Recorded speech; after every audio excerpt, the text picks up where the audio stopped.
All right, welcome to our final Plunge into Tech webinar. Plunge into Tech is a free summer webinar series to help you learn some tips and tricks that you can incorporate into your practice in the upcoming school year. If you missed our last webinar with Jenny Majera on Courageous Adventures, you can still watch the recording on Corwin Connect. Some things to keep in mind during the webinar. Follow the Plunge into Tech hashtag on Twitter. We will be monitoring questions and comments there. We're giving away the entire Corwin Connected Educator series to 3 lucky recipients. Here's how it works. On Twitter, share your best idea for using technology in the classroom and use the Plunge into Tech hashtag. Be sure to read other people's ideas and like them. The more likes you have, the greater are your chances of winning. Also, be sure to stick around to the end of the webinar so you can download your certificate of completion. And now it is my pleasure to introduce our speakers, Tom Whitby and Stephen Anderson. Tom is an Edutopia blogger and the founder of the most influential educational Twitter series, EdChat. Stephen Anderson is an instructional technologist and director of instructional technology. Stephen now works with educators across the globe as a consultant. Tom and Stephen are the authors of The Relevant Educator. Okay, over to you. So Tom, yeah, do you want to talk about Relevant Educators today? Well, we're here. We might as well.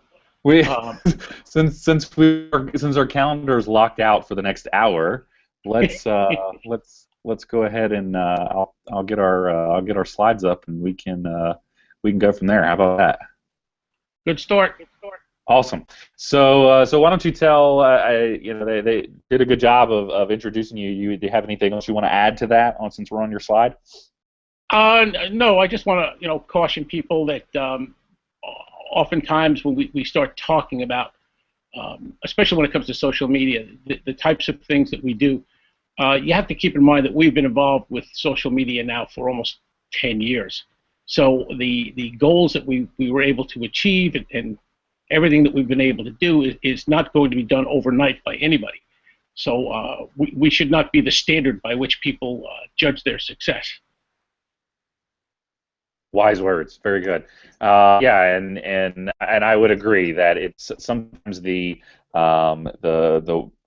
unfortunately the worst advocates for talking about relevant and connected educators are relevant and connected educators, because we have been in this space for so long. Sometimes our views get clouded, but we do try to come out with a fresh perspective oftentimes. So we're going to talk about the Relevant Educator today. I also have another book in the Corwin Connected Educator series, just as a shameless plug, Content Curation, which you can certainly take a look at. But there's our information, and you can go over to Corwin Connect and learn more about Tom and I. So we want everybody to share their thoughts. So Plunge into EdTech is the Corwin hashtag. We like to use Relevant EDU. You can feel free to use either one of those. To love to hear what people are thinking and sharing and what we're talking about. So please feel free to share on those hashtags and. Or if you take a picture on Instagram or you share it somewhere else, to make sure you tag us in it. So this is our book. Yeah, go ahead. I'm not seeing on the screen that you're in the full PowerPoint presentation mode. I don't know if it's just what I'm seeing or.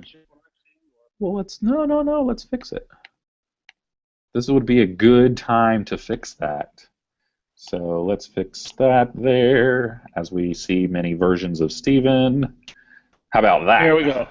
Much better. All right, very good. So, as we're going through today, our book, Relevant Educator: How Connectedness Empowers Learning. You can check that out, bit.ly/relevanteducator, where you can purchase. I think at the end there will be a little surprise for those of you who stick with us concerning the book. So we'll get to that later on. Tom and I, we approach this. We do this and have this conversation a lot, and we like to think of it as a conversation. We like and we really enjoy doing this, doing and talking about relevant educators to large groups of folks and in front of folks. And really like to involve everybody, and we'll try to do some of that as we go through today, but really it's more or less, it's not really Tom and I standing up here and lecturing for an hour about about what it means to be a relevant educator. It's Tom and I having a conversation, and so it might be a little bit different from what you've experienced. But Tom and I really kind of take this conversational approach to what we're doing. So just a caution and a warning to you that, you know, hey, it may look a little bit different, but I think that you'll still find value in it. So relevancy, Tom, do you want to talk a little bit about, you know, what we mean by relevancy? One of the things that we have to keep in mind is that the degree that we got when we became teachers was not meant, actually maybe it was meant, to carry us through a 40-year career. Things change, and in our computer-driven society, things change very rapidly now, more rapid than they have ever changed before. So the teacher of the 18th, 19th, and 20th century had to deal with very slow change. In the 21st century, we have to deal with rapid change. And with that rapid change, we have to continually learn. We often talk about lifelong learners, and we'll get into that in our discussion here, but quite honestly, many educators are not necessarily lifelong learners unless they continue to learn. And the tools for learning today have changed. It's not like we have to go to the university in order to learn anymore. We can actually direct our own learning and do it through the tools that we have in our schools and in our homes. A lot of this is being done through social media and through collaboration. Collaboration at one time had to take place in a single location, and people had to interact with each other in one place. Today, we don't. We're not constrained by the borders of time or space. We can collaborate with anybody in the world at any time. So these are important changes in the way that we learn that are directly affecting 21st century learners. Yeah, and I mean, kids get this. I mean, kids get that type of learning. Kids learn very socially and have been learning very socially for a while now, and really are kind of on the forefront of embracing learning in a social way. And so, why not bring some of that into the classroom and embrace that in the terms of learning? And so, if we know that kids are able to go out into those spaces on their own and learn things that are meaningful to them through those social spaces, why not also bring them into the classroom and teach them, hey, we can do some really incredible learning in that way? If we don't maintain that relevancy as ourselves, as educators, it's going to be really, really difficult for us to talk to kids in a way that's going to be meaningful to them. So we have to, and as we go through today, we'll look at and examine some of the ways that we maintain that relevancy, but we have to keep up with those emerging technologies and emerging trends in the classroom, all for the benefit of kids. Now, Tom, you like to talk a lot about and make some parallels to medicine when we talk about relevancy in education. Yeah, you know, if we go back to the 1800s, when medicine first started, and the advances that were made in medicine, things have changed quite a bit from the operating room of the 1800s to the operating room of today. Actually, this was the 1950s, so you can see the progress that was made, and then we come into the 21st century. So the operating room is something that has truly progressed over the decades and centuries. And then we talk about education. Well, before we get to that, you know, the tools of the operating room have gone from an adjustable table to something that is just incredible with technology. And then when we talk about the classroom of the 1800s, and then we move on to the 1900s, and then here we are today. There are too many similarities over the centuries in this classroom. We still put kids in rows. We still have desks, although a lot of those desks now have, if you ever go to an elementary school, they all have tennis balls on the bottom of them, so it doesn't make any noise. Blackboard, or now we've got the interactive whiteboard, which is used as a blackboard, in the front of the room with the teacher the focus of everything that's going on.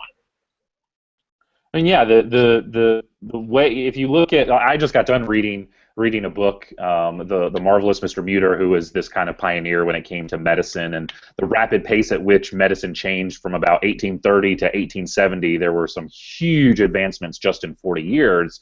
But yet we look at education, and we're still we're just now getting to a point where we can even begin to talk about a transition in space, how we redesign spaces in order to enhance learning. It's amazing that other areas of our lives have been able to transition so quickly, but yet when it comes to learning, which is something that should be transitioning even faster to keep pace, hasn't really kept up with the rest of the world, and that we're still talking about making just simple changes to the seating that kids sit in, or the way that we design a classroom. It's really quite incredible that we can't make that transition.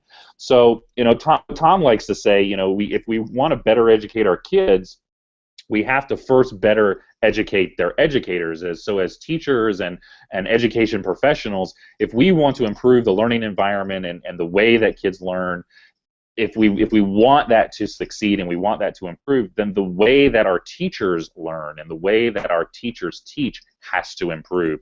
So Tom, you talk a lot about pedagogy and andragogy. Do you want to talk a little bit about that now? Yeah, one of the things that we're all taught back in college is pedagogy, and it's what we live by as educators, and that is the practice and methods of teaching children. What we don't have a clear understanding of, and we're learning more and more of it now, is what andragogy is. And andragogy is the practice and methods of teaching adults. Now, here's the dilemma that we have had in professional development for the longest time. Since we are all steeped in pedagogy, if we're asked to work with a group of colleagues in teaching them whatever it is we need to teach them, we immediately go to what we know, and that's pedagogy. So we start to teach adults as if they're children. And that's a big problem, because we're learning more and more how adults learn differently than children learn. And it's really opened up a lot of eyes, and the way people are now looking for professional development.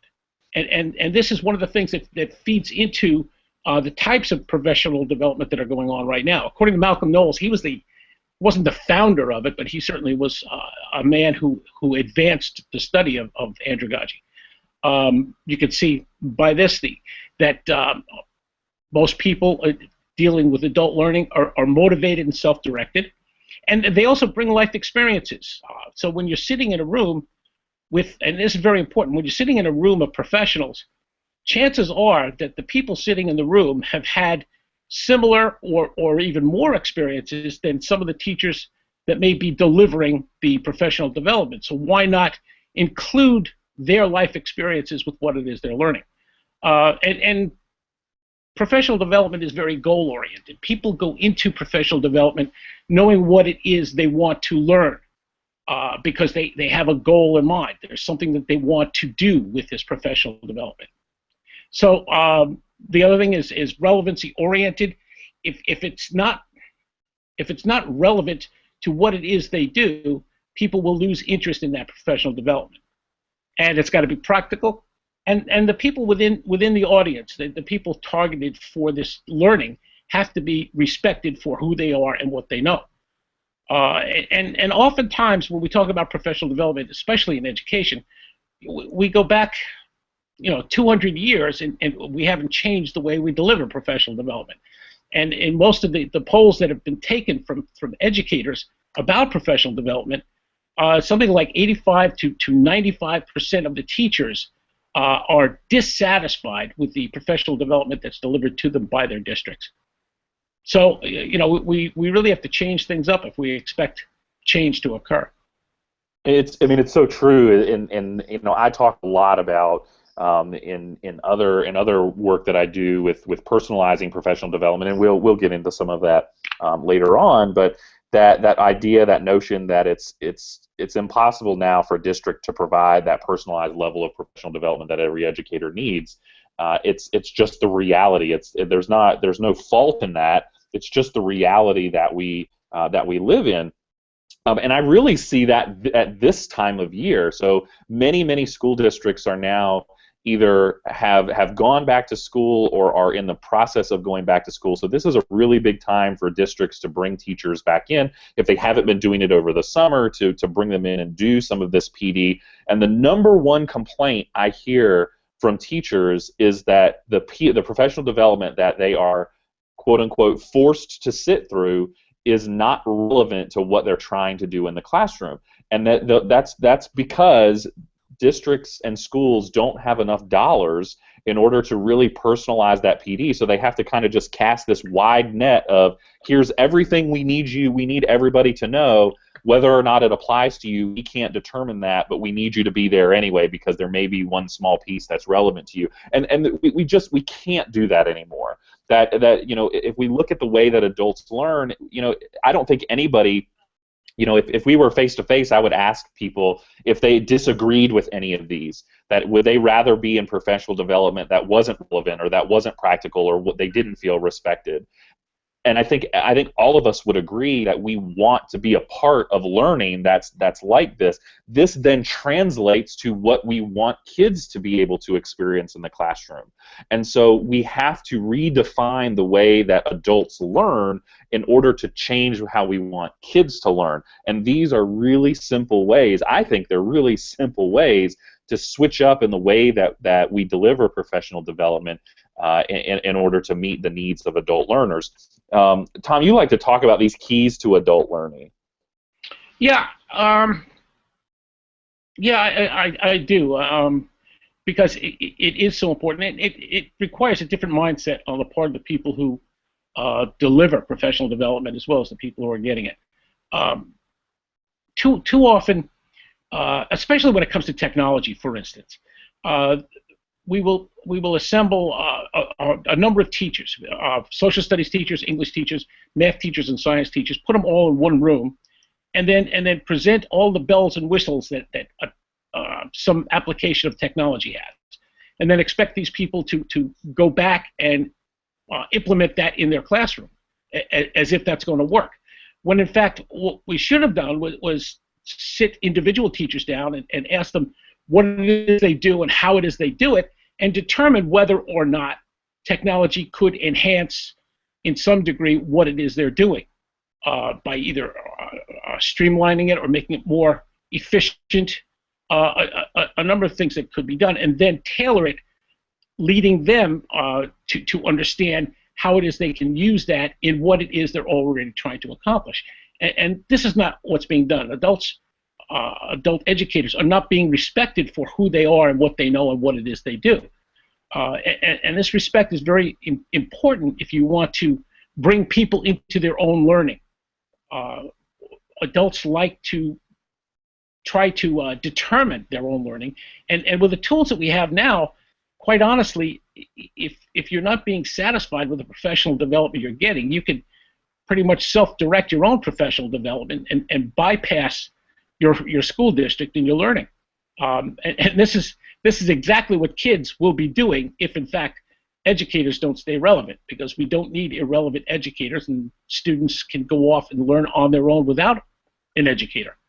But anyway, that's the big difference between the way it was delivered and the way it should be delivered.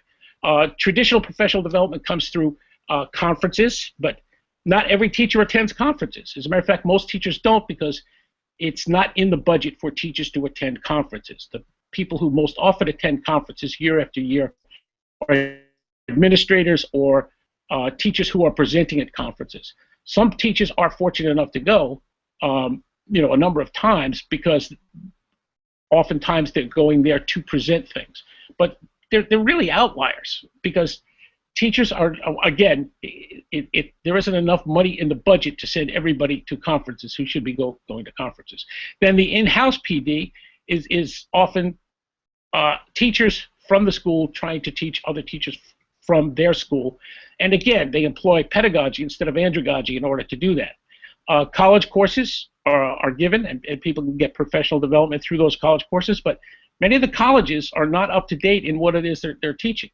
They're still teaching teachers for the classroom, when in fact we've got to teach teachers more use of blended learning and more of a knowledge of technology within the classroom. Many colleges are falling way short in this area. And then the final thing, and the most expensive way to do it, is to bring consultants in. And Steve, do we have that video of the Chicago PD where they brought the consultants in? Yeah, no, I don't. Yeah, no, I wish I had stuck it in here. But if folks go over to YouTube and search for Chicago Public Schools Professional Development, you can see what $500,000 in consultants will buy you. That video was very widely circulated about 2.5 years ago of English teachers sitting in some of the worst PD that I wouldn't even wish it on my own worst education enemy. It was so terrible. But the amount of money that was spent to bring in those so-called experts to teach those English teachers about Common Core and Common Core teaching was such a waste. So yeah, so if folks go over to YouTube, and maybe we can get somebody to share it on the hashtag, but they go to YouTube and search for Chicago Public Schools PD, you'll get a sense of that. But I mean, what's funny with all this is that if we were to ask and do a survey, I mean, if we were physically able to survey every educator in at least in the United States, and I imagine in other countries as well, we would see this kind of PD as being the norm pretty much everywhere. Most of it would be that teachers were getting would be in-house professional development. They're not afforded the opportunity to go and look beyond the borders and the walls of their schools to receive that, either because A, they don't know that there is PD that's right on the other side, or they don't know how. Or you know, the districts sometimes don't allow teachers to take part in that kind of learning, which is a cultural thing that we need to change. But my guess is that there's, you know, I wouldn't even want to put a percentage on it, but I think that the numbers are fairly low in terms of the educators that are really taking advantage of the types of PD that are available out there. I mean, we look at all the different methods. Look at what we're doing today. I mean, this is we're doing a Google Hangout on air on you know, August the 16th of 2016. I mean, this is something that wasn't possible, you know, 5, 6, 7 years ago. When we first started, when Tom and I first started, about the only place you could do, you know, quote unquote, you know, professional development on your own was something like a Twitter in the social space where it was on demand like that. And now we have so many different options, and we'll talk about many of those as we start to get into, you know, our tenets of being a relevant educator. But I mean, just look at and think about all the different ways that you engage. That I still consider these and call these non-traditional sources of professional development. They are yet to be mainstream. I'm yet to go to a conference, and I think, Tom, you would agree, where we've yet to go to conferences, or we've yet to see a wide adoption of the use of, say, Twitter chats for professional development, or the use of webinars independent of a school district or a professional organizational source for PD. I mean, these are still places that are foreign to people, hence the non-traditional. But you know, these are the places where we see a lot of people going and getting the PD that their district just can't provide for them for whatever. Tom, anything to add before I move on? Yeah. No, I think I lost you in some Google garble. As a matter of fact, you were like fading off there. Google garble. Oh no, so yeah. So let's move into this part of our. We're going to get into a part of our book that actually doesn't really appear until the end, but is something that is, I think we think is the key takeaway, and that is these 8 tenets of what we call the 8 tenets of being a relevant educator. And these are the 8 qualities that we think relevant educators today should exhibit. You know, we chose the title relevant educator to be provocative for a reason. That students today, and students, you know, regardless of where they are, deserve a teacher and deserve an educator and deserve to be taught by educators who are relevant in their practice.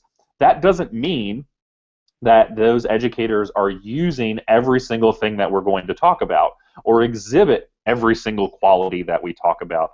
What it does mean is that they recognize that being an educator is a constant learning process. and that there are always areas to improve.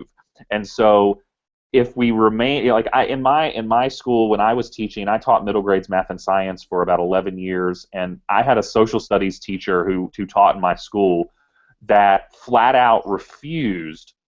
She'd been teaching a number of years, 30 plus years, flat out refused to change how she'd been teaching for about the last 15 years. She taught North Carolina history, and so students were going into her classroom getting using resources and using texts and using lesson plans that were 15 years old, when they were coming into her room. I mean, that to me screams irrelevancy. That screams to me that this is my classroom, this is my comfortable place. I'm not changing because this is I'm most comfortable just doing what I do, the same thing day in and day out. And schools are often comfortable places for teachers when they should be comfortable places for kids, and that part of that comfort comes from having an educator who is relevant. So we're going to go through these 8 tenets of being a relevant educator. Again, these are not anything that these are good these are good characteristics to strive for. And I think many of us who are here would say, oh yeah, that describes who I am, that describes who I am. But there's always an opportunity for growth as we go through. So, Tom, you like to talk about the school mottos when it comes to lifelong learning. Do you want to explain what you talk about there? Well, every school in the country is supposed to have a mission statement, and probably 80% of them within the mission statement says something to the effect that we want to teach our students to be lifelong learners. It really should state that they want to teach their students and faculty and entire educational community to be lifelong learners, because that's what's required. Again, I said this in the beginning, and I'll say it again. The degree that we get when we first become teachers is not going to carry us through a 30 or 40-year career. If you're going to maintain a career for 40 years, you've got to be relevant with what you do and how you do it. And that does not come without working. It's not like you could put a book underneath a pillow and you're going to absorb all that knowledge. It doesn't work that way. You've got to work at it. And again, comfort zones are the biggest obstacles to change. The more comfortable you are with what you're doing, the less you want to leave that. So that has to change. People have to be uncomfortable and be willing to put themselves out there. And not only that, you kind of have to model this for your students. Have them understand that you're there as a learner as much as they're there as a learner. So you're kind of sharing your learning together. Too often, and this is a big mistake that we've made for many, many years, you've got to realize that, and we'll get into this a little bit more later, but failure is a very big part of learning. Without failure, we do not learn. Yet, as educators, right from the beginning, we have been taught and programmed to believe that we should not make mistakes in front of our class, because they will lose respect for us or whatever. It just drives me nuts. You will make mistakes, and your students understand that you will make mistakes. But the thing is, you pick yourself up, you get on, and you learn from that mistake, and you move forward. And it's the same thing with kids. We have to expect that they will make mistakes. So we have to stop punishing them all the time for the mistakes that they make, because mistakes are part of learning. So let's move on to the next one. Yeah, exactly right. I mean, lifelong learning is the cornerstone. I don't think there's anything else there that I would add that would change that. I think most of us here would agree that we try to practice and model lifelong learning, and the more that we can do that for kids and teach kids, that learning just doesn't stop when you enter the schoolhouse door. That learning can happen everywhere, and can happen for a lifetime. It's a crucial part of that. So as we go through today, we're going to offer up some suggestions on where you can go. Again, a lot of these tools and resources will transcend many of these characteristics, many of these tenets. A case in point, the social networking can be a great way to practice and model lifelong learning. Lifelong learning is all about learning, and so learning from others is a cornerstone of that. And so social networking is one way, certainly not the only way. Certainly there are many, many other ways, and social networks can be used later on down the road. But just as a call out, there's a couple of great, Tom's Educators PLN is one that's really super fantastic. Classroom 2.0 is kind of the grandfather of all educational social networks. I mean, there's many of these places. There's Google Plus groups, there's Facebook groups. We have a lot more resources in the book on social networks and social networking to enhance the way that that you're a lifelong learner. And then obviously we've got those hashtags you can share out some of your favorites as well. And we know like there's the Tom. We know there's the what is that? The English Companion is one. Yeah, that's a the English Companion and Classroom 2.0. English Companion I think has got about 40 or 50,000. Educators PLN I think it's approaching 18 or 19,000. And the granddaddy of them all is Classroom 2.0, which is about, they got to be close to 100,000 at this point. Yeah, and these are educators from all over the world. Yeah, these are massive spaces to be able to share and learn with others. So, so Tom, tell us what the last thing you failed at was. Can you think of something? Don't go silent on me now. I'm thinking. I don't know. You're go. Yeah, go ahead. No, it must have something to do with me trying to fix something in the pool. I can't. I was going to say academically. Well, there are many lessons that I have done that have gone awry. And again, any teacher who reflects on a lesson that they do and analyzes it will go back and try and make that lesson better. I think I failed using technology many times, but that's always a work in progress. One of the things I often tell people, talking about relevance, is that I got a degree in educational technology back in the 90s, way back in the 90s, and there's not one piece of software or hardware that I learned on that is in existence today. So if I wasn't maintaining my relevance, I would have a degree that would be totally meaningless at this point. I know failure is definitely a part of my learning process, and relevant educators view failure as part of the process of learning. That failure is a now part of what we do. I mean, I doubt any of us, would throw up our hands at the first chance and say that we're perfect or that we learned everything the correct way the first time. And that just doesn't happen, and we know that doesn't happen with kids. And so failure is a natural part of the learning process. We've got to move on from the fact that that failure can't and doesn't have a place in the classroom, and that we punish. Oftentimes we punish failure. And this was me. I was this person. I punished kids for failing. I guess I had this unreasonable expectation of perfection every time, and that was wrong of me. And I will regularly see students at home and apologize to them because I should not have done that in that way. And so failure can be a natural part of learning, and there's a difference trying and failing and not trying and failing, and those are two different things and involve totally different conversations. And what we're looking at here is trying something and failing, learning from it, and trying again. Just like Tom, with many of the technologies, if you were to walk into a modern classroom today, it'd kind of be like going from that operating room in the 50s to the operating room of today. There might be some similarities in the things that you but when it came down to the actual tools that you had to use, there would be a gap in your understanding, and so there may be some failure as part of if you were asked to teach a lesson. So I think it's important for us as educators to embrace failure, not just on the technology side, not just on the that we're going to do something wrong, but that we teach kids it's okay to try and not get it the first time, as long as we're learning what it is that we did that prevented us from getting it the first time and how we can change that going forward. If we're learning from that failure, and I don't even like calling it a mistake, if we're learning from that failure, then we're on this continuous path of improvement. So reflecting as part of that process of learning is something that is hugely important to myself.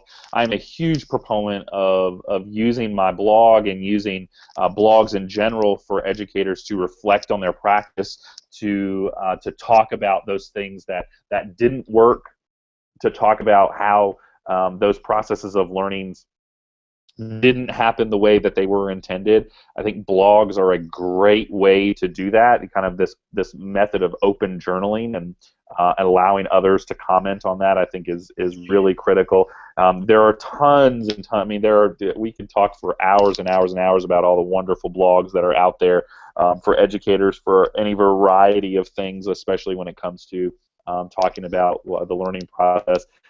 There's a link there. The Teach 100 is a really good place to go and get a really comprehensive list of some of the best educational blogs across the globe, really, that have that many of the educators there embrace this idea of not only sharing the resources that they come across, but also sharing their journey of their own self-discovery of learning and the failures that come along with that. Yeah, I think it's important to note too that blogs are both for consuming and for creating. It's a twofold thing. It's important to note that many of the print media is going away and giving up to digital media. So the journals that we used to have are no longer being printed and mailed to every teacher's house, as they always were. That's sarcasm. So the journals are not there, but the everyday blogs are there, and the blogs are being put out by not only teachers in the field, but thought leaders in education, as well as the same people who are authoring the books. Many bloggers go on to author books because there's more that they have to offer than what they're limited to in a blog post or a tweet. So in that regard, in order to stay relevant, it's very important to be reading many of the education blogs that are out there, because the discussions and conversations that are going on within the connected community, those people who are online and talking with each other, often precede the discussions that are going on in faculty rooms and faculty meetings by anywhere from 6 months to a year. So the kinds of things that we're talking about online are ideas that are being put out there and being vetted by people before they're even being introduced to the schools. And then blogging itself, if you become a blogger, you're going to find that the way you approach things will be different, that you'll be much more of a critical thinker. You will begin to analyze what you're doing much more. And it's, if you haven't blogged, you really should try it. And the natural progression is to go from Twitter, which is microblogging, to blogging, and then from blogging to writing a book. That seems to be the path that many people have taken. That's what we do. Not that you're going to write a book, but nevertheless, the possibility is there. Yeah, that's exactly how we did. So this third tenet is believes in sharing and collaboration. You want to talk a little bit about this one? Yeah, I mentioned before, collaboration itself we've had from the beginning of time, but it's a way of learning that has kind of moved up the ladder of things. We're always going to have direct instruction, and we're always going to have lecture. But when it comes to adult learning, especially, collaboration is the best form of people learning. It's the best way to get people to learn through conversation being the tool of collaboration. We generally learn better through conversation that we have with people, because once again, we're bringing in our life experience, and we can tailor our learning to what our needs are. And the other thing too is that we're also being exposed to things that we don't know, because you don't know what it is you don't know. And you get into these conversations with people, and they begin to open things up that you've never experienced or even seen before. So you start to have other considerations. So collaboration we have seen move up in the area of the way we present methods of learning to people. Yeah, I mean, this idea of collaboration. I mean, all of us, I think, would agree that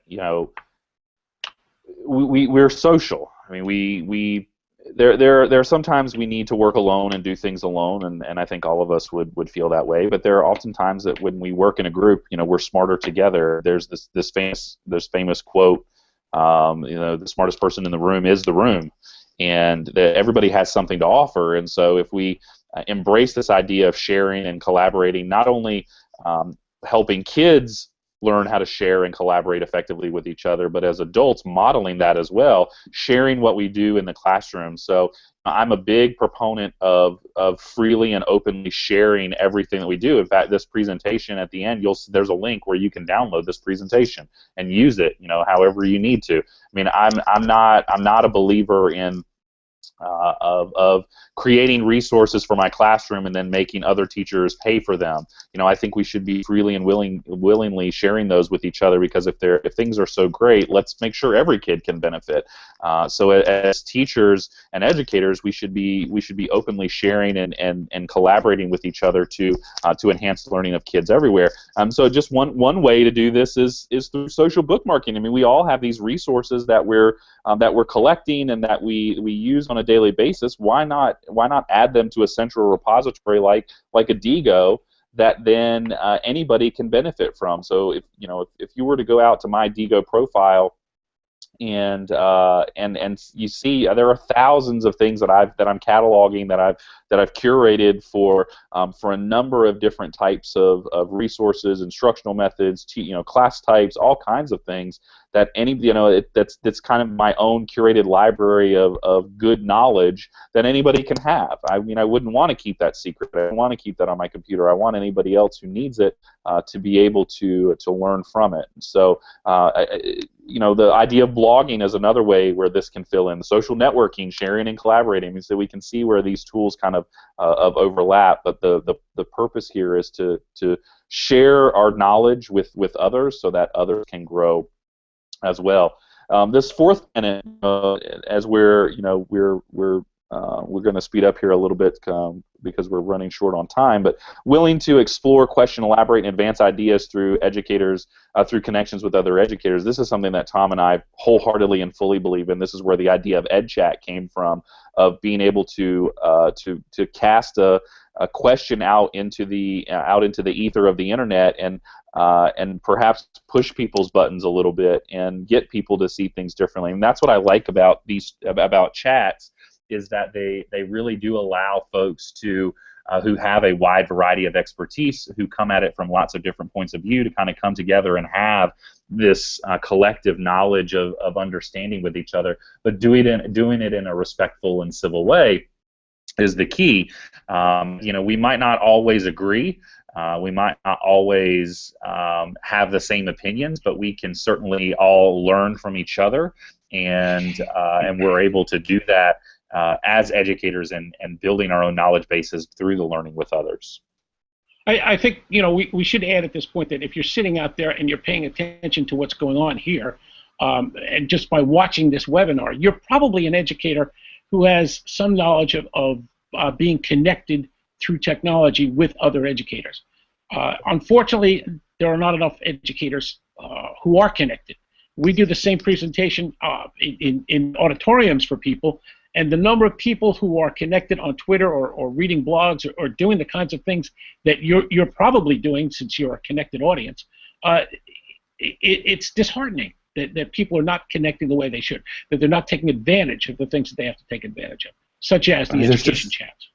And there's so many smart people that are out there talking about incredible things. I mean, as Tom mentioned, the learning that happens in faculty rooms, long or on social media, that predate what happens in a faculty room, or the learning that happens at a conference, I mean, is so entirely true. I mean, learning, a lot of people are familiar with the idea of flipped learning. We were talking about that through EdChat and had a chat about it 3 years before it even ever hit the mainstream. It really is quite incredible the amount of learning that takes place in these spaces.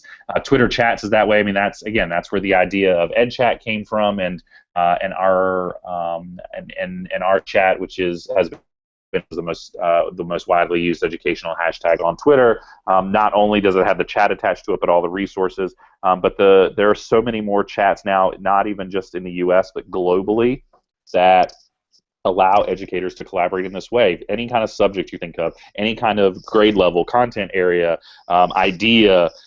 There's slow chats, there's fast chat, there's all these different types of chats, and the Twitter. The Twitter Chats edu, bit.ly/Twitter Chats edu will take you to the Education Chats calendar, so you can actually sort by time zone and sort by day, and you can see, hey, here are the chats that are happening on that day. Give you a little description of what's going on there, so you can really dive deep into and use these chats as a valuable place to advance those ideas and push back with folks. So we've talked a lot as we go through that there are many of these places to learn on our own. Tom and I we've found some places even outside of Twitter. I mean, Tom, what's somewhere right now you're excited about that you've been learning on your own that's not Twitter? How to fix my pool. Yeah.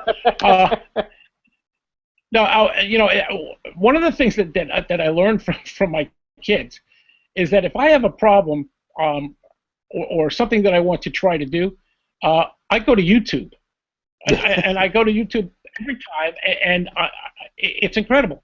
And when you consider that YouTube, I mean, everybody knows Google is the #1 place to go for information, but the #2 place happens to be YouTube. And when I wanted to make mozzarella cheese, I went to YouTube. There were 5 different videos that helped me do that.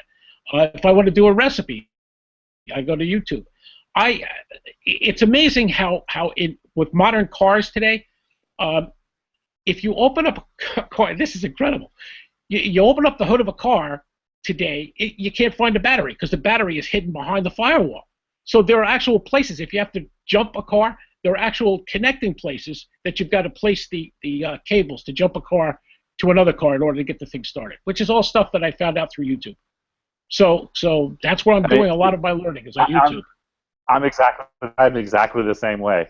Trying to come up with summer activities for my girls, or learning to tie bow ties, or all kinds of things. I'm exactly the same way. Going out to YouTube. I mean, there's a variety of places where I'm doing that, and I think many of us would have similar examples. But this 5th tenet is just about that: is that we're utilizing technology, and not just the technology, but the connections that technology allows us to have to other educators to learn and teach on our own.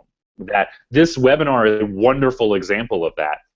Is that we're harnessing the power of Google Hangouts in order to have this conversation with Tom and I to learn about exactly what we're trying to tell you to do here. We really have our point. I love to tell people that we live and teach in certainly some of the most incredible times in human history because of the sheer amount of volume of information we have access to. But not only that, but the devices and the people that we have access to. That gives us access to that information is just quite incredible. And so there's no reason why for educators we are no longer bound by that one pyramid where we're a professional development where it's just in-house and just college and just consultants and just conferences. It's where we've moved beyond that. And we've got to get more folks exposed so that they can bring in that additional relevancy into the classroom. We've got to get them exposed to these concepts of learning and utilizing technology and connections to others to learn and teach. We've got to get more folks exposed to it.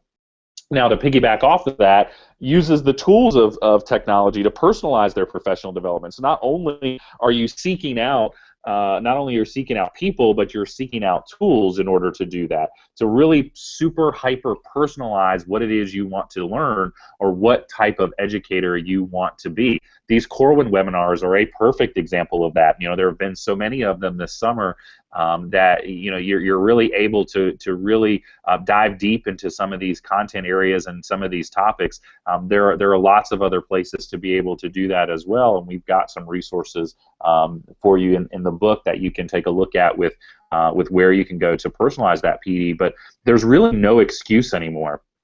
There's no excuse to say, well, nobody's doing what I'm doing, or there's no place for me to go, or I don't have the time. Social networks don't have to be what we call synchronous. You don't have to engage in them in real time.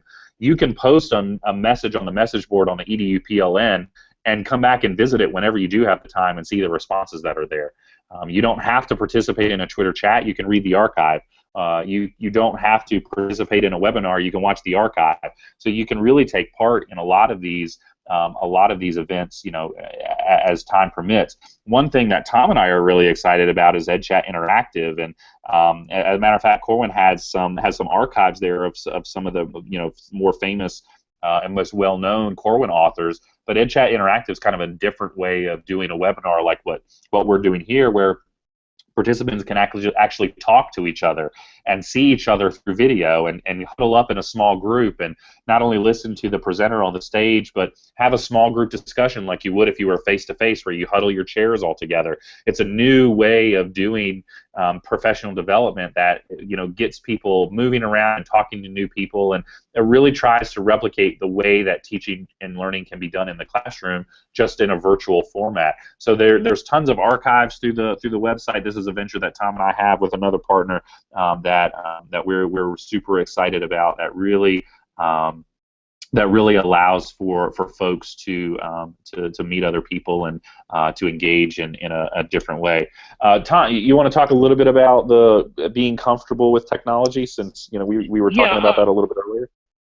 Yeah, one of the many things that we have to keep in mind is that people are not going to be comfortable with technology all the time. That's why the grandparents have their grandchildren program the TV.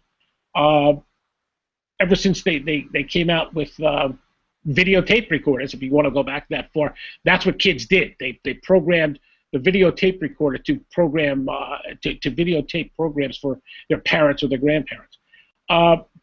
It's not a question of being able to master all of the technology, but as an educator, you have to be comfortable with new technology. At least show a willingness to try it. You don't have to be proficient at it, but you do have to understand what its abilities are and the abilities that your students will have with it, and what they can use, what its potential would be in using it for collaboration or communication or creation. So that's the important part about that, I think.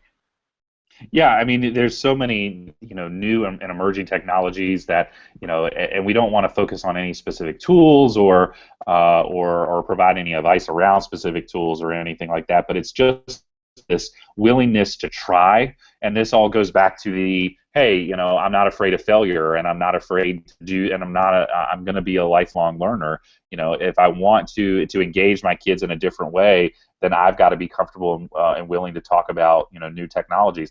One of the things that I'm really excited about this year to talk to schools and districts about is that fits right in here, is the use of Snapchat in the course of learning. I think there is a huge opportunity to engage learners with Snapchat. If used appropriately in the classroom for learning, I think the Snapchat story feature can be a really awesome thing to talk about the day in the life of a student, or many other day in the life of the class, or things like that. I just wrote a blog post all about that, about using Snapchat in the classroom. But it's that not immediately dismissing technology, or not immediately dismissing something because of our own preconceived notions of how it's being used or how we think it's being used, but that we're at least open to the possibility that, maybe that could be something. I'll give it a try. If it doesn't work, it doesn't work. But at least we're not just dismissing technology as a passing fad or something that's not here to stay. We're as educators are at least looking at, hey, how can we embrace new technologies to bring it into the classroom to make learning more relevant for students in order to improve learning for students? I think, but I'd like to also add to that you don't want to get too comfortable with any technology, because the one proven thing about technology is it's not going to be here all the time. It continually changes and continually moves on. So if you've got, I mentioned before that there's not one piece of hardware or software that I got a degree on that's in existence today, and that is going to happen. So whatever application you're comfortable with, whatever hardware you're comfortable with, it's going to change and it's going to move on, and you have to move with it if you're going to stay relevant. It will get better, but it will be different. Yeah, really quick, this just happened to me. I wrote a blog post with a really good friend of mine, and she and I did some stuff around a technology called Blab, which is video collaboration. We just wrote it a month ago, just found out 2 days ago that Blab is shutting down. So, that post now, irrelevant. I mean, we could really certainly use it and just plug in a different technology, but it's not like we're throwing up our hands and saying, well, you can't ever do any of those ideas anymore. That the technology is going to change. Things are going to come and go, and just as Tom mentioned, not getting too comfortable with one thing. So we only have a couple minutes left, Tom. You want to talk a little bit about this number 8 here? Yeah, I am a firm believer that if you do something, you learn it far better than if you just listen to somebody talking about it. So I think it's very important when kids are learning to have them create in order to learn. And putting that creation over content and relevance over doctrine is very, very important. It's more important for a kid to create something than it is for them to read about it.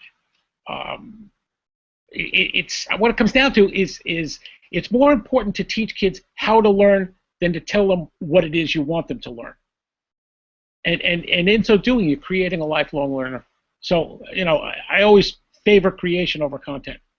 Yeah, and it's this idea of inverted blooms, that the whole notion of, you know, the foundation of learning shouldn't just be recall; it should be creation. That if a student can really take learning and do something with it, that's what we're ultimately, you know, wanting kids to be able to do. So those are our 8 tenets to do that. We'll skip this last question because we've run out of time, but you can read more about our tenets and how they fit, and really get some what we think are some really easy to use ideas in order to continue down the path of being a relevant educator, from participating. You know, how do you participate in Twitter chats, or what social networks can you engage in, or you know, what does all this mean for lifelong learning? There's some really some cool examples that are in there, and it's a short form, so it's not, you know, you can read it in on a Saturday afternoon. So make sure you check out the book, bit.ly/relevanteducator,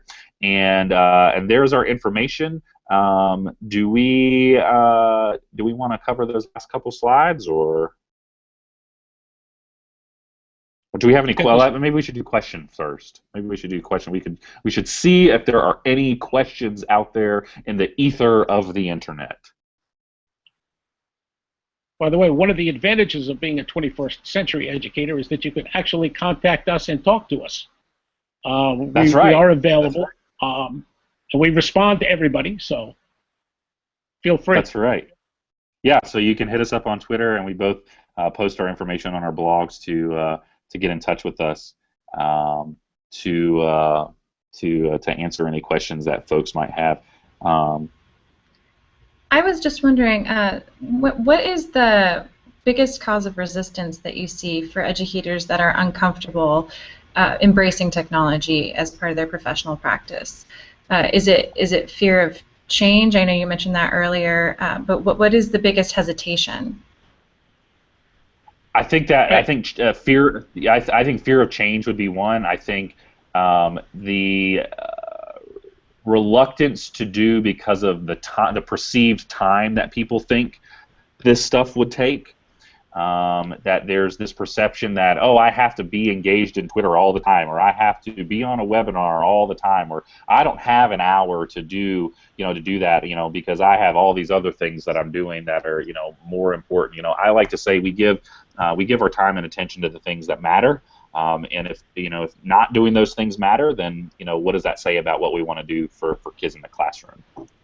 I think too, teachers are often overwhelmed with a number of things that they believe they have to change. I mean, just going over some of the stuff that we talked about today, if you take them one at a time, one piece at a time, it's not overwhelming. But if you look at the entire 8 tenets that we talked about and everything involved with it, it can overpower you, and people tend to back away from that. They figure there's no way in hell I'm going to get that done, so they back off. When we have to continually remind people that we've been doing this for 10 years, so we've kind of built up our personal learning networks over a 10-year period. You can't do what we do within a year. You just can't do it. So you've got to do what you can do, take it one step at a time, and it will eventually build itself, because the more that you learn when you're involved through social media, the more you want to learn. When I first started out, I had no idea what Skype was, and then I learned about Skype, and then Google came along, so I learned about Google Hangouts. And now, we're doing all kinds of webinars on various platforms. So you kind of have to learn on a need-to-know basis, and you take it one step at a time. You can't do all of this stuff in one fell swoop. It doesn't work that way. Yeah, I couldn't agree with that more. That people ask me all the time, how often do you stay on Twitter? And I say probably too much. It's always open no matter where I am. But it's not that I'm constantly looking at it. I'm just using it. I use it as a resource. I use it as I would use anything else. So, you know, you start out small and slow, and you add in those tools. I mean, whenever someone's learning how to be a carpenter, they don't use every tool all at once. They learn and become proficient on each one and become better and better with each one as they add them to their toolbox. The same thing is true with any of these tools to maintain relevancy in the classroom. You can't do it all at once. You have to add them in as you begin to feel comfortable with them over time. Okay. Well, thank you very much. I am just going to share my screen really quickly so that, hang on, I'm going to do the little infinity thing here. Sorry, everybody. There's no graceful way to do this. All right. So can you guys see that? Yep. Yes. Yep. All right. So you can save on the Relevant Educator if you want to learn more with code N16678 on the Chrome website.